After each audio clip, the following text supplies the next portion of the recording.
Okay, this camera ready to 3, 2, 1.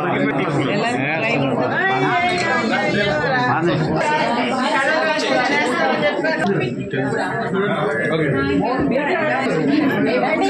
Ready, this camera 3, 2, 1.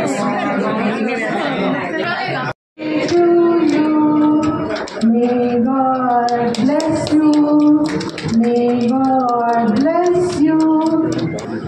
హ్యాపీగా వస్తున్నారు. ఈ కార్యక్రమ నిర్వహణలో మాకు చేదోడు వాదోడుగా నిలిచిన ఈ కాన్ఫరెన్స్ హాల్ స్టాఫ్ అందరికీ థ్యాంక్ యూ. అంతేకాక ఇది కొంచెం ఇప్పుడు చెప్పేది సినిమా డైలాగ్లా ఉంటుంది, దయచేసి అలా అనిపిస్తే తప్పట్లు కొట్టండి. ఎవరు లేకపోతే ఈ సభ ఇంత విజయవంతంగా జరిగి ఉండేది కాదు. ఎవరు రాకపోతే ఈ హాల్ మొత్తం ఇంత ప్రేమాభిమానంతో నిండి ఉండేది కాదు. వారికి అంటే మీ అందరికీ, to all the guests, relatives, friends, హితులు, ఆప్తులు అందరికీ a very big thank you. వ్యక్తికి థ్యాంక్ యూ చెప్పడం మర్చిపోయాను. She none other than Aparna Thota. Thank you Aparna. ఈ ఈవెంట్ ని ఇంత వైబ్రేటింగ్ గా మీ అంత అందంగా నిర్వహించినందుకు. అండ్ ఇంకా ఎవరన్నా మర్చిపోయి ఉంటే దయచేసి క్షమించండి. అందరికీ పేరు పేరున ధన్యవాదాలు.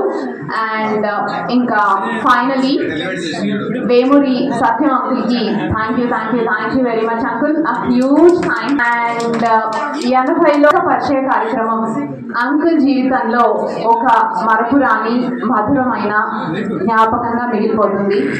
మనందరి ప్రేమాభిమానాలు, ఆశీర్వచనాలతో అంకుల్ మరిన్ని కథలు ఆకాంక్షిస్తూ thank you one and all. Have a good evening. అంటే సుమారుగా 54 ఏళ్ల పై పరిచయం మాది. సత్యం ఒక సంఘీకాలం నాటి మనిషి అని నా అభిప్రాయం.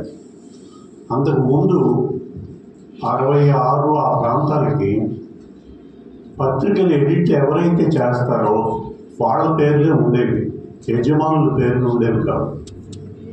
ఆ తర్వాత కాలం వచ్చిన తర్వాత యజమానుల పేర్లు ఎడిటర్గా వేసుకుని వెనకాల పనిచేసేవాళ్ళు వేరే అయ్యారు. సత్యం ఇంచుమించుగా నాకు తెలిసి యాజమాన్యం కింద తన పేరు ఎడిటర్గా లేకుండా పనిచేసినటువంటి ఎడిటర్. అతనికి ఉన్న స్వాతంత్రంలో ఎంత స్వాతంత్రం ఉందో అంత అస్వతంత్రం కూడా ఉంది. తను స్వాతి 70లో పెట్టినప్పుడు వీళ్ళు నలుగురు కలిసి స్వాతి పెట్టారు. చాలామందికి తెలిసే ఉంటుంది. వేమూరి బలరాము, వేమూరి నాగేశ్వరరావు, వేమూరి సత్యనారాయణ, తుమ్మల గోపాలరావు. వీళ్ళల్లో ఎవరు ఈ పత్రికని ఎడిట్ చేయలేదు. ఎడిట్ చేసింది శీలా వీర్రాజు గారు హైదరాబాద్లో ఉన్నంత వరకు. కానీ అది ఒక సామూహిక వ్యవహారంలో నడిచేది. నేను వీళ్ళందరితో బాగా దగ్గరగా ఉండేవాడిని. శీలా వీర్రాజు గారికి కూడా రాముడు రాధాకృష్ణమూర్తి గారని, ఆయన ఏం రాసేవాడు కాదు, బాగా చదివేవాడు, పుస్తకాలు బాగా పోగేసేవాడు. అని ఆయన సలహాల మీద చాలా కథలు శీలా వీర్రాజు గారు తీసుకోవటం నేను ఎరుగుతున్నాను. ఆయన చాలా అజ్ఞాతంగా ఉండేవాడు రాముడు రాధాకృష్ణమూర్తి గారు. ఈ విషయాల్లో సత్యం దానికి రీజన్స్ నేను ఎక్స్ప్లెయిన్ చేయదు కానీ లేదు. అప్పుడప్పుడు ఏదైనా ఆర్టికల్ రాస్తే కింద దాని పేరు వేమూరి సత్యనారాయణ రైటర్గా ఉంది, కానీ దాంట్లో గౌరవ సంపాదకుడు శీలా వీర్రాజు గారు. అప్పటికి పరిస్థితుల కారణంగా అందరూ ఉద్యోగాల్లో ఉన్నారు కనుక ఎడిటర్, పబ్లిషర్, ప్రింటర్గా మండవ గోపాలకృష్ణ మా కజిన్ ఉన్నాడు, అతని పేరు ఉండేది. కింద ఒక ఎడిటోరియల్ బోర్డు ఉండేది, వేమూరి బలరాం, వేమూరి నాగేశ్వరరావు, తుమ్మల గోపాలరావు, ఇంకోటి ఏదో పేరు. రీజన్ ఏదైనా 3 ఏళ్ళు నేను పేరు లేకుండానే పత్రిక ఎడిట్ చేశాను. నన్ను స్వాతి సత్యం అనేవాళ్ళు. తర్వాత జ్యోతి మంత్రికి వెళ్ళాను, అది మెడ్రాస్. ఆ జ్యోతి మంత్రికి వెళ్ళటం మరొక మద్రాసుకు వెళ్ళటం వల్ల అది 9 ఏళ్ళు ఎడిట్ చేశాను. నేను నడిచిన జీవిత మార్గాన్ని నేను ఎప్పుడూ ఒక గోల్ పెట్టుకోవాలి. స్వాతిలో పనిచేస్తుంటే నేను ఎక్కడ నెక్స్ట్ ఏంటి అనేది లేదు. స్వాతిలో ఉద్యోగం ఉంది, ఉద్యోగం చేసుకుంటున్నాను. ఇక్కడ విడిపోతున్నాం. ఒక అవకాశం పిలుపు వచ్చింది. జ్యోతిలో సరైన ఎడిటింగ్ వేయడంట, మీరు వెళ్తారా? వెళ్ళారు. 9 ఏళ్ళు ఉద్యోగం చేసుకుంటున్నాను. నెక్స్ట్ ఏంటి, నేను అసలు నా లైఫ్ని ఎట్లా ఇంకా మలుచుకోవాలి, ఎట్లా సంపాదించలేదు, గడుస్తోంది. I was happy. అట్లా ఉద్యోగాలు మారాల్సి వచ్చింది. మారాల్సిన ప్రతిసారి అవకాశం నన్ను ఎత్తుకుంటూ వచ్చింది. అలా ముందుకెళ్ళాను. ఎక్కడ కూడా ఫైర్ లేదు, హ్యావ్ టు అచీవ్ సంథింగ్ అనేది లేదు. అది మాత్రం ఫాలో కావద్దు. కాకపోయినా బహుశా నాకున్న అర్హతల వల్లేమో అవకాశాలు మాత్రం ఇప్పుడు వస్తూనే ఉన్నాయి. జ్యోతి హైదరాబాద్కి షిఫ్ట్ అవుతుంది. మా స్వాతిలో మొట్టమొదట పార్ట్నర్స్లో ఒకటిగా ఉన్న తుమ్మల గోపాలరావు రాజమండ్రిలో లెక్చరర్ ఉద్యోగం చేస్తే అతనికి స్నేహితుడుగా ఉన్న ఒక మనిషి ప్రసాదరావు గారని, ఎంఆర్ ప్రసాదరావు గారని, నేను బాపు గారి దర్శకత్వంలో రాజాదిరాజు అనే సినిమా ఒకటి రాజమండ్రిలో షూటింగ్ జరుగుతుంటే ప్రొడ్యూసర్ విజయ్ వర్క్ చేశాను ప్రొడక్షన్లో. అక్కడ ఆయన పరిచయం చేశాడు గోపాలరావు. ఆయన వచ్చి సడన్గా వచ్చి ఏమంటే సినిమా తీద్దాం అనుకున్నాను బాబు గారితో, మీరు దగ్గర సినిమా చేయండి అన్నాడు. నేను ప్రొడక్షన్ తెలియదు, జర్నలిస్ట్ తప్ప నాకు తెలియదు. ఆల్రెడీ ప్రొడ్యూసర్స్గా ఉన్న వాళ్ళకి ఎవరు నన్ను పరిచయం చేస్తారు, వాళ్ళతో చేయించుకోండి అంటే ఆయన మాట అన్నాడు. నాకు 0% తెలుసు అండి ఫిల్మ్ మేకింగ్, మీకు 5% తెలుసు అనుకున్నాం, నాకు ట్రస్ట్ కావాలి, మీరే చేయండి అని. అయినా నాకు ధైర్యం చాలా. క్రాంతి కుమార్ గారితో డిస్కస్ చేశాను. ఆయన ధైర్యం చెప్పాడు, అవకాశం ఎందుకు పోగొట్టుకుంటావు, నీకు అండగా నేను ఉంటాను, టేక్ ఇట్ అప్ ఇదే కెరీర్ అని అన్నాడు.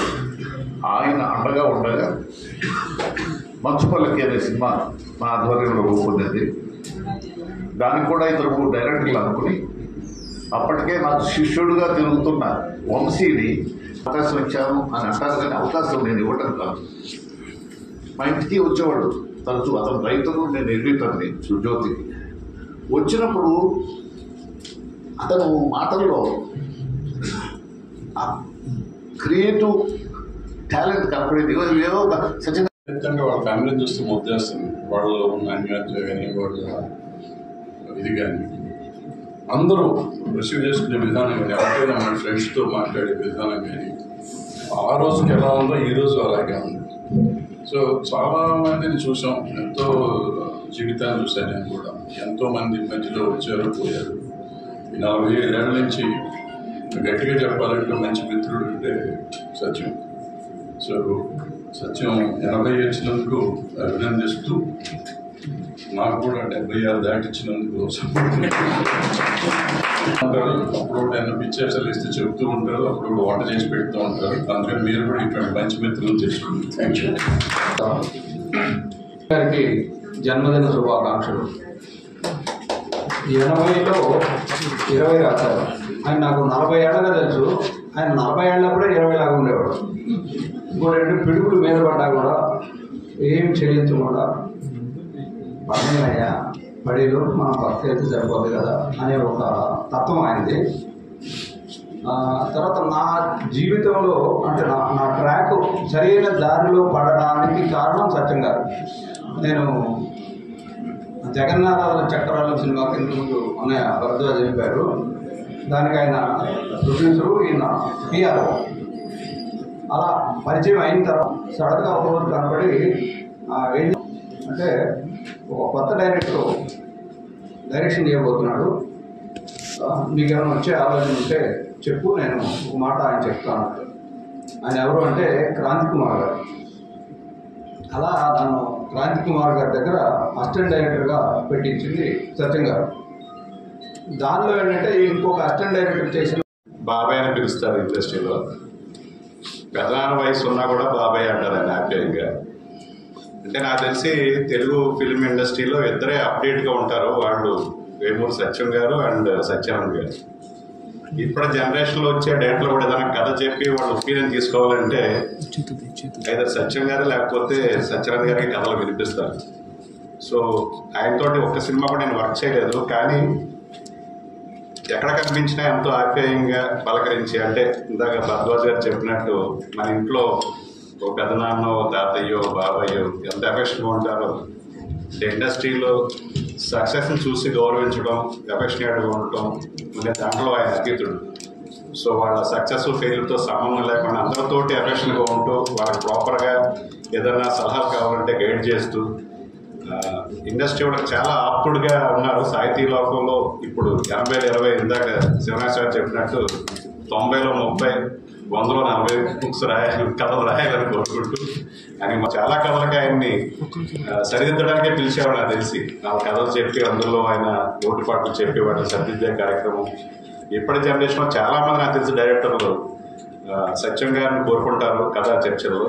సో అంత అప్డేట్గా లేకపోతే ఆయన ఎప్పుడో రికార్డ్ పీపుల్ జాబితాలో చేర్చేవారు. ఇప్పటికీ శ్రీశ్రీ గారు అన్నట్టు కొంతమంది కుర్రవాళ్ళు వృద్ధులతో వృద్ధులు అన్నట్టుగా ఆయన వృద్ధులు కుర్రవాళ్ళుగా ఉన్నారు కాబట్టి ఇంకా ఆయన హెల్తీగా ఉన్నారు.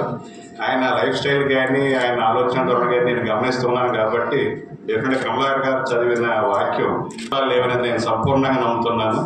సో ఆయన అందరికీ ఆదర్శవంతమైన లైఫ్ స్టైల్ని గడిపారు. ఆలోచన ధోరణి కూడా ఎంతో పాజిటివ్గా ఉంటుంది. సో ఆయన త్వరగా ఇంకో